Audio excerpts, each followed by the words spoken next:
Kalau kamu sedang bertanya-tanya, kenapa ya hubunganku selalu gagal?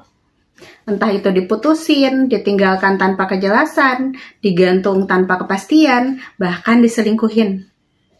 Pertanyaan itu wajar muncul ketika seseorang sudah berkali-kali mengalami luka yang mirip. Hai, aku Febriani Lia. Di sini kita akan banyak bahas tentang teknik-teknik manifestasi, rahasia alam semesta, dan juga mental health. Aku ada di YouTube, di TikTok, dan ada juga Instagram. Jangan lupa follow aku ya. Kadang saat hubungan gagal berulang kali, rasanya seperti ada yang salah dengan diri sendiri. Ya kan? Apalagi kalau yang terjadi bukan sekali dua kali, tetapi berkali-kali. Diputuskan, ditinggalkan tanpa kejelasan, digantung tanpa kepastian, bahkan diselingkuhi. Wajar jika akhirnya muncul pertanyaan, kenapa selalu aku? Padahal seringkali masalahnya bukan karena kamu tidak cukup baik, tidak cukup cantik, tidak cukup ganteng, tidak cukup menarik, atau tidak layak dicintai. Kalau mau melihat ke belakang, mungkin ada benang merah yang menghubungkan semua hubunganmu. Mungkin kamu sering memilih orang yang emosinya tidak tersedia. Mungkin kamu sering jatuh cinta pada orang yang sulit memberi kepastian.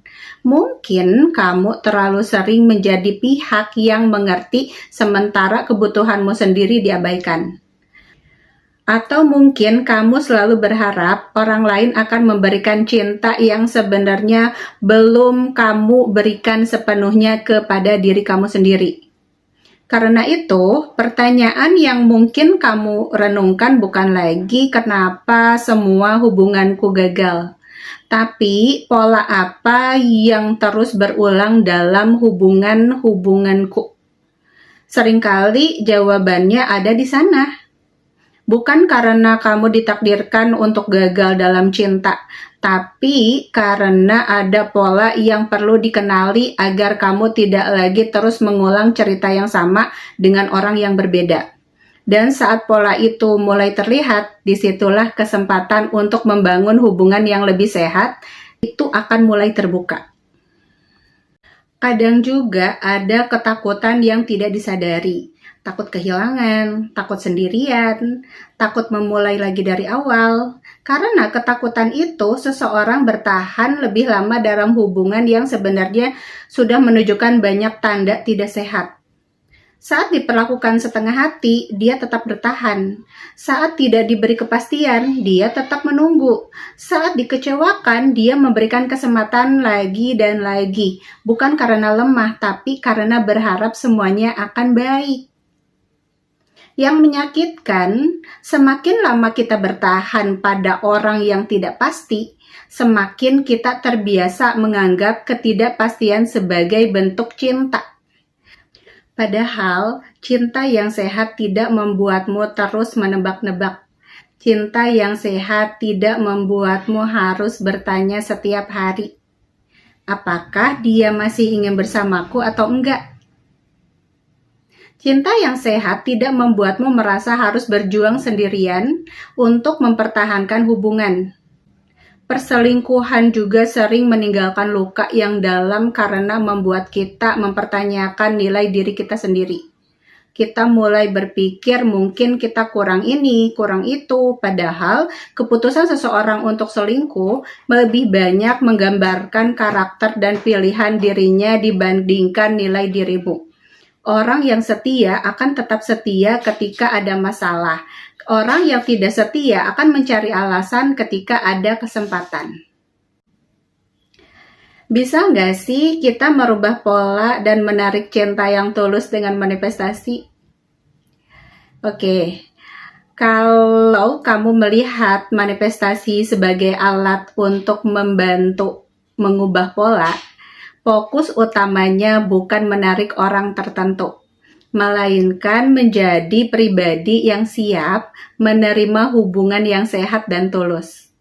Selama ini mungkin yang termanifestasi bukan hubungan yang kamu inginkan, tapi pola yang tanpa sadar terus kamu jalani. Misalnya, jika di dalam hati ada keyakinan aku harus berjuang agar dicintai, maka kamu bisa saja terus tertarik pada orang yang sulit memberi kepastian. Jika ada keyakinan aku takut ditinggalkan, kamu mungkin menjadi sangat fokus mempertahankan hubungan meski tidak diperlakukan dengan baik. Karena itu, langkah pertama adalah mengubah cerita yang kamu ulang di dalam pikiranmu setiap hari. Bukan lagi aku selalu gagal dalam hubungan, tetapi aku sedang belajar membangun hubungan yang sehat. Bukan kenapa aku selalu ditinggalkan, tetapi aku layak dipilih dengan jelas dan pasti. Manifestasi yang sehat dimulai dari identitas baru yang ingin kamu bangun, bukan dari rasa kekurangan atau ketakutan. Lalu mulailah memperhatikan energi yang kamu bawa ke dalam hubungan. Energi di sini bukan sesuatu yang mistis, melainkan kebiasaan, keyakinan, sikap, dan keputusanmu sehari-hari. Jika kamu terus-menerus cemas, memeriksa pesan, menunggu kabar, atau takut kehilangan, fokusmu akan selalu tertuju pada ketakutan. Sebaliknya, ketika hidupmu tetap penuh meski belum punya pasangan, kamu mengirim pesan kepada dirimu sendiri bahwa kebahagiaanmu tidak bergantung pada satu orang. Salah satu latihan manifestasi yang bisa dilakukan adalah visualisasi sebelum tidur. Bayangkan dirimu berada dalam hubungan yang tenang, bukan hubungan yang penuh dengan drama. Bukan hubungan yang membuatmu mengejar. Rasakan bagaimana rasanya dicintai dengan jelas.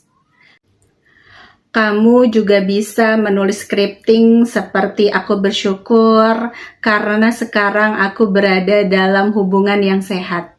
Kami saling menghargai, saling berkomunikasi dengan jujur, dan saling memiliki satu sama lain.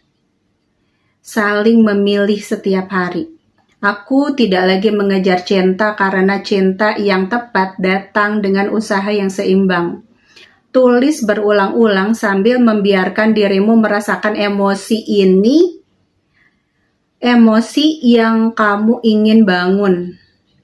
Yang tidak kalah penting adalah mengubah standar, bukan hanya afirmasi, karena seseorang bisa mengucapkan, aku layak dicintai, tapi tetap menerima perlakuan yang tidak layak. Manifestasi akan lebih kuat ketika keyakinan dan tindakan berjalan bersama. Mulai biasakan berkata dalam hati, jika seseorang tidak memberikan kepastian, aku tidak akan menunggu tanpa batas. Jika seseorang tidak menghargai aku berani pergi. Aku tidak perlu meyakinkan orang untuk mencintai aku. Cinta yang tepat tidak membuatku mempertanyakan nilai diriku. Ikuti ucapkan dalam hati. Aku melepaskan pola mengejar dan memulai menerima cinta yang hadir dengan tulus. Aku layak mendapatkan hubungan yang jelas, sehat, dan penuh rasa hormat. Aku tidak lagi tertarik pada hubungan yang membingungkan dan tidak pasti. Aku menarik pasangan yang siap berkomitmen, jujur, dan konsisten. Semakin aku mencintai diriku sendiri, semakin mudah aku mengenali cinta yang sehat. Manifestasi bukan tentang memaksa seseorang datang atau berubah. Manifestasi yang paling kuat adalah ketika kamu berubah menjadi versi dirimu yang tidak lagi menerima hubungan yang menyakitkan. Saat pola lama berhenti, biasanya orang yang datang pun berbeda, yaitu self-concept. Self-concept itu apa sih? Self-concept adalah cara kamu melihat, menilai, dan mempercayai dirimu sendiri. Sederhananya, self-concept adalah jawaban dari pertanyaan, Aku ini siapa dalam hubungan. Karena seringkali yang menentukan pengalaman cinta bukan hanya siapa yang datang, tetapi bagaimana kamu memandang diri kamu sendiri.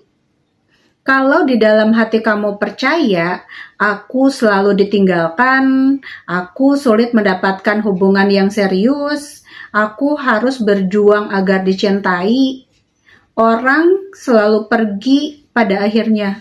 Maka, tanpa sadar kamu akan lebih mudah menerima perlakuan yang sesuai dengan keyakinan itu. Sebaliknya, jika self-konsep kamu berubah menjadi aku layak dicintai dengan jelas, aku pantas mendapatkan hubungan yang sehat, aku berharga bahkan tanpa validasi orang lain, aku tidak perlu mengejar untuk mendapatkan cinta, maka standar, pilihan, dan cara kamu merespon hubungan juga ikut berubah. Misalnya, dulu ketika seseorang hilang berhari-hari, kamu mungkin panik, ngejar, terus bertanya-tanya, overthinking, galau, nggak bisa makan, nggak bisa tidur. Setelah self-konsep lebih sehat, mungkin kamu berpikir komunikasi yang konsisten penting bagiku. Jika dia tidak mampu memberikannya, mungkin dia bukan orang yang tepat. Nah, situasi yang sama tetapi responmu berbeda. Karena cara pandangmu terhadap dirimu sendiri berbeda. Kalau kamu sedang ingin membangun self-konsep untuk hubungan yang sehat, cobalah tanamkan identitas baru seperti aku adalah orang yang layak dicintai tanpa harus memohon perhatian. Aku adalah seseorang yang pantas mendapatkan kepastian. Aku memilih hubungan yang tenang bukan yang membuatku cemas. Aku menghargai diriku dan tidak menerima perlakuan yang merendahkan nilai diriku. Aku tidak mengejar cinta. Aku membangun hidup yang baik dan cinta yang sehat hadir secara alami. Yang penting dipahami, self-konsep bukan sekedar mengulang afirmasi di depan cermin. Self-konsep adalah saat pikiran, perasaan, dan tindakanmu mulai sejalan. Kalau kamu berkata, aku layak dicintai, lalu tetap bertahan di orang yang terus menyakiti kamu, self-konsep lama masih lebih kuat daripada afirmasi yang diucapkan. Karena itu, tanda self-konsep mulai berubah bukan hanya kamu merasa lebih percaya diri, tetapi juga tidak mudah panik saat seseorang menjauh. Tidak menganggap dirimu kurang berharga ketika ditolak. Tidak bertahan di hubungan yang tidak jelas. Tidak menjadikan seseorang sebagai sumber kebahagiaan utama. Berani memilih dirimu sendiri ketika perlakuan yang diterima tidak sehat. Pada akhirnya, self-konsep yang kuat bukan membuat orang lain mencintaimu. Self-konsep yang kuat membuatmu tidak lagi kehilangan dirimu demi mendapatkan cinta orang lain. Jangan terlalu sibuk bertanya kenapa orang pergi sampai lupa bertanya mengapa kamu terus bertahan pada orang yang tidak memilihmu dengan pasti. Tidak semua perpisahan terjadi karena kamu orang kurang baik. Jangan terlalu sibuk bertanya mengapa orang-orang pergi sampai lupa bertanya mengapa kamu terus bertahan pada orang yang tidak memilihmu dengan pasti. Tidak semua perpisahan terjadi karena kamu kurang baik. Tidak semua pengkhianatan terjadi karena kamu kurang berharga. Kadang seseorang pergi karena memang tidak mampu memberikan apa yang kamu butuhkan, dan itu bukan sesuatu yang bisa kamu perbaiki dengan cinta yang lebih besar. Mulailah membangun hubungan yang lebih baik dengan dirimu sendiri. Kenali nilai dirimu, jaga batasanmu, dan jangan takut melepaskan sesuatu yang terus melukai hatimu. Cinta yang sehat tidak meminta kamu mengorbankan harga diri untuk mempertahankannya. Percayalah, saat kamu berhenti mengejar orang yang tidak pasti dan mulai memilih dirimu sendiri, kamu tidak sedang kehilangan cinta. Kamu sedang memberi ruang bagi cinta yang lebih tulus, lebih sehat, dan lebih sesuai dengan apa yang pantas kamu terima. Karena orang yang tepat tidak akan membuatmu terus bertanya, apakah aku cukup? Mereka akan membuatmu merasa kamu memang berharga sejak awal. Pepatah mengatakan, jangan memaksa bunga mekar, rawatlah dirimu dan bunga yang tepat akan mekar pada waktunya. Orang yang menghargaimu tidak akan membuatmu terus menebak-nebak posisimu dalam hidupnya. Jika kamu harus terus mengejar, mungkin itu bukan tempatmu untuk tinggal. Cinta yang tulus memberi ketenangan, bukan kebingungan yang berkepanjangan. Lepaskan yang tidak memilihmu, agar hidup memberi ruang bagi yang benar-benar ingin tinggal. Jangan jadikan perhatian sesaat sebagai bukti cinta yang dalam. Seseorang yang tepat tidak akan membuatmu mempertanyakan nilai dirimu sendiri. Kadang, kehilangan seseorang bukan hukuman, melainkan perlindungan dari sesuatu yang bukan untukmu. Air yang jernih tidak perlu mengejar siapapun untuk datang meminumnya. Saat kamu belajar menghargai dirimu sendiri, kamu berhenti menerima cinta yang setengah-setengah. Kalau video ini bermanfaat buat kamu, jangan lupa kamu like, komen, dan share ke teman-teman kamu. Siapa tahu mereka juga membutuhkan. Aku Febriani Lia. Assalamualaikum warahmatullahi wabarakatuh. Bye-bye.